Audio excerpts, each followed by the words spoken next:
truly feel as if every piece of my life prepared me to date him. And eventually, obviously, marry him, but... We need... What? We're checking the light? Oh, okay. Candace Owens just dropped a serious accusation, claiming Erika Kirk secretly got engaged to her ex-boyfriend. And it doesn't stop there.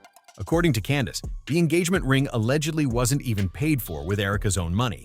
She's suggesting the ring may have been funded using Turning Point USA money instead. If that claim turns out to be true, it completely shatters the image Erika has been carefully presenting since Charlie's death. Publicly, Erika has positioned herself as the grieving widow, standing strong and loyal to Charlie's memory. But Candace is now hinting that behind closed doors, Erika may have already moved on. And not just with anyone, but with her former boyfriend, JT Massey. That's where things start to feel real uncomfortable. Because people recently dug up that old Amazing Race audition tape Erika filmed with JT years ago. In the clip, she's laughing with him, flirting, joking about house sales, and acting like they were still very close. At the time, most viewers brushed it off as an old memory from before her marriage. Nothing serious, just history. Charlie himself moved the frame, and he would have had to do this on the 9th, the day before nation. And what would have happened thereafter is Erika simply didn't realize. But now, with Candace claiming Erika might secretly be engaged to that same man again, that old video doesn't look random anymore. It suddenly feels like a missing puzzle piece sliding into place. And ever since Charlie passed away, more and more details about Erika's past keep surfacing. The biggest issue is that some of those details don't line up with what she told people before. Erika previously claimed she never dated anyone before Charlie and that he was basically her first real relationship. But that story started falling apart fast. People quickly uncovered names, connections, and a growing list of exes tied to Erika long before she ever met Charlie. And now, folks are asking, what else hasn't been fully explained? Erika allegedly had multiple boyfriends in the 5 years before she ever met Charlie, and people are saying the timeline just doesn't add up.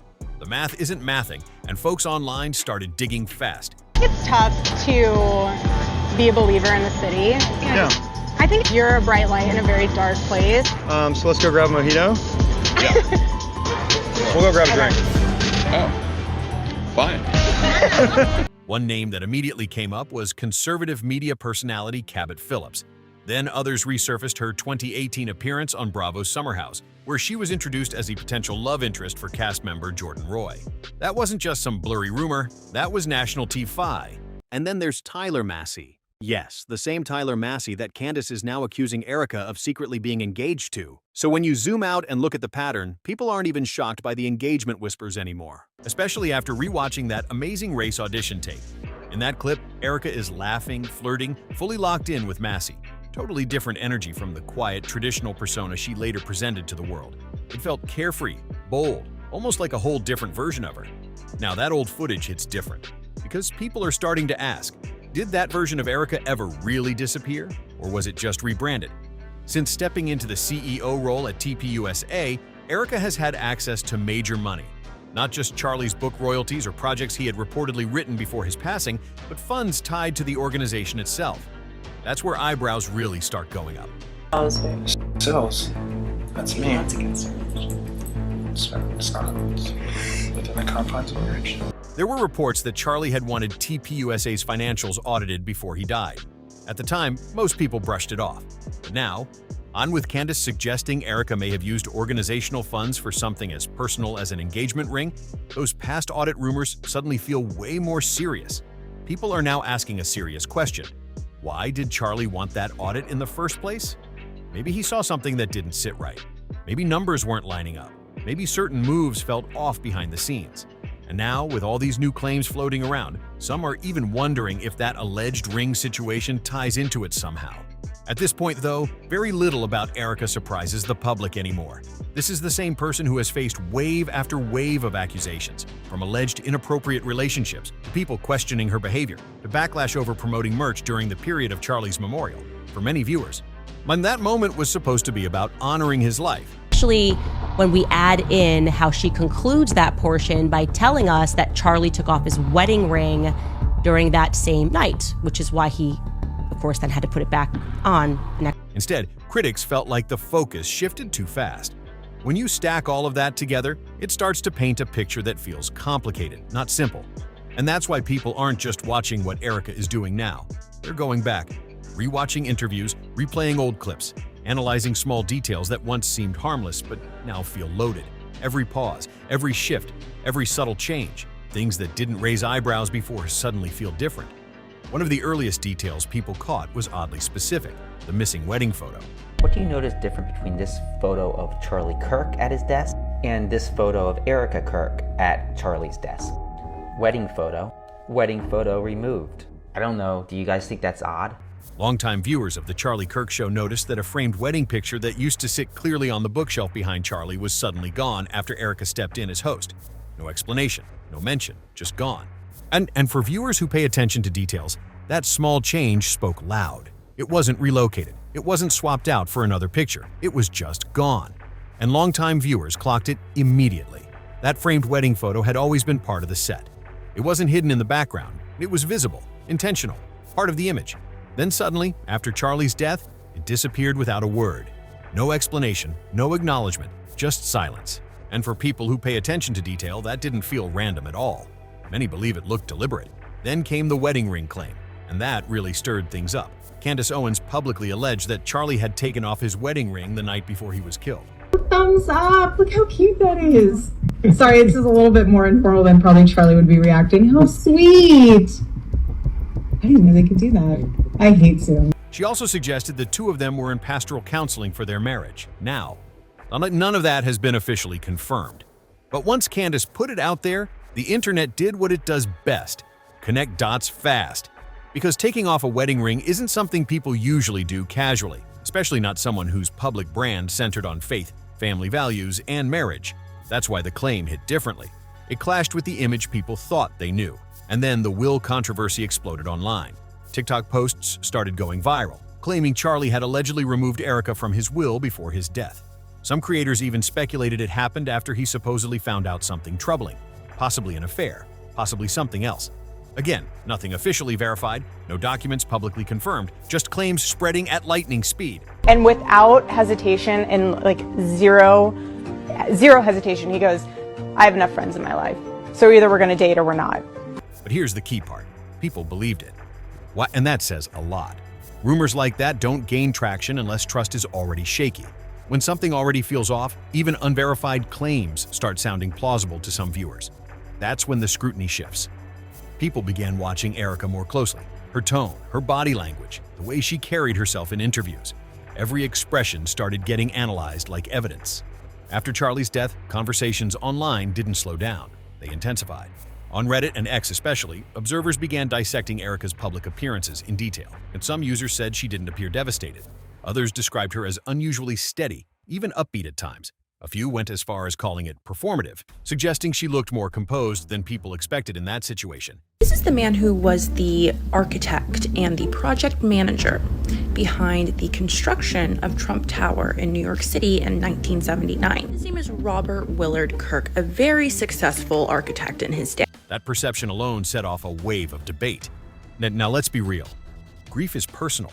There's no universal script for how someone should behave after loss. Some people cry publicly, others go quiet, some focus on work to cope. But because Erika was already under scrutiny, every expression became magnified, every smile was analyzed, every calm interview was replayed. Every moment where she appeared confident instead of visibly broken became a talking point. Fair or not, that's the reality of public life. And when you combine that with everything else, the missing wedding photo, the ring rumors, the will speculation, and now Candace alleging a possible secret engagement to an ex, it stops feeling like isolated incidents. For many viewers, it starts looking like a pattern. The questions grow louder. Was the public image the full story, or just the polished version? Okay, y'all, let's not forget that 8 days before CK's, he sent out a memo asking for a Doge-style audit. That's why people are now circling back to the beginning of Erika and Charlie's relationship. They're revisiting interviews, speeches, and early clips. According to Charlie, he knew almost immediately that Erika was the one. He described their first date as long, intense, focused on theology and politics. He made it sound like an instant alignment. Values, beliefs, future goals, everything clicked from day one. But now some viewers are asking, was that connection as simple as it sounded? Or did things move faster than most realized? Their courtship progressed quickly. Engagement, marriage, public appearances, a carefully curated image built around faith, family, and shared mission. It all unfolded at high speed. And when a relationship becomes part of a public brand, people naturally wonder whether everything behind it was as seamless as it appeared. With so many claims and counterclaims circulating, the spotlight isn't just on recent rumors anymore. It's on the entire timeline, from that first date to where things stand now. And once people start re-examining the origin story, nothing feels off-limits anymore. So Charlie Kirk wrote Erika Kirk out of his will because he found out she was having an affair. Not long after they started dating, in December 2020, Charlie proposed. Erika posted glowing engagement photos, calling it God writing her love story. At the time, it looked flawless, clean, storybook perfect, the kind of announcement that fits neatly into a faith-centered brand. But now, looking back, some people are questioning how organic it really was, because behind the romance, there were already powerful connections linking their worlds. Erika wasn't just someone who appeared out of nowhere. She was Miss Arizona. She had media training. She understood branding, presentation, and how to move in front of cameras. On the other side, Charlie's family reportedly had business ties in construction, including connections linked to Trump Tower. When people line up those details and then look at how Erika and Charlie quickly became this polished conservative power couple, some believe it may not have been accidental. They see alignment, strategy, a partnership that fits seamlessly into the MAGA ecosystem. The strong conservative leader, the poised, camera-ready wife. The entire issue and the energy right now is that people, irrespective of what's happening on paper, don't believe the story. They don't believe the story.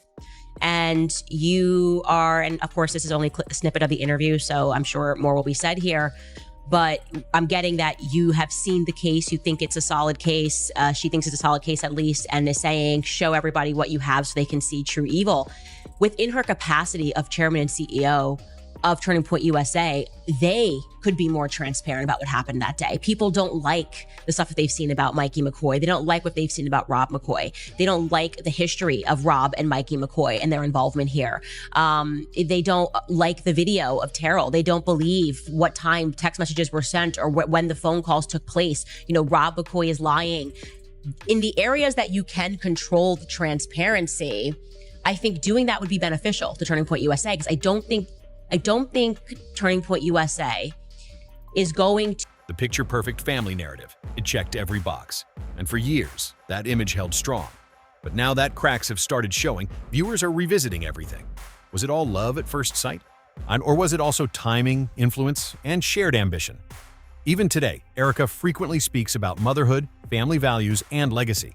But critics online have started asking questions about balance and visibility, especially since she's remained highly active publicly following Charlie's death. Again, everyone handles responsibilities differently. But when someone builds their brand around family, people naturally pay attention to how that plays out in real time. And here's where it all circles back. If Candace's claim about a possible secret engagement is true, and that's still an allegation, then the timeline becomes the biggest mystery of all. When did things really shift? When did emotions change? And was the public version of their marriage the full story, or just the surface layer people were allowed to see? The questions aren't slowing down, they are multiplying. If you found this breakdown interesting, make sure to like, subscribe, comment your thoughts below, and share this video with someone who's been following the story. And I'll see you in the next video.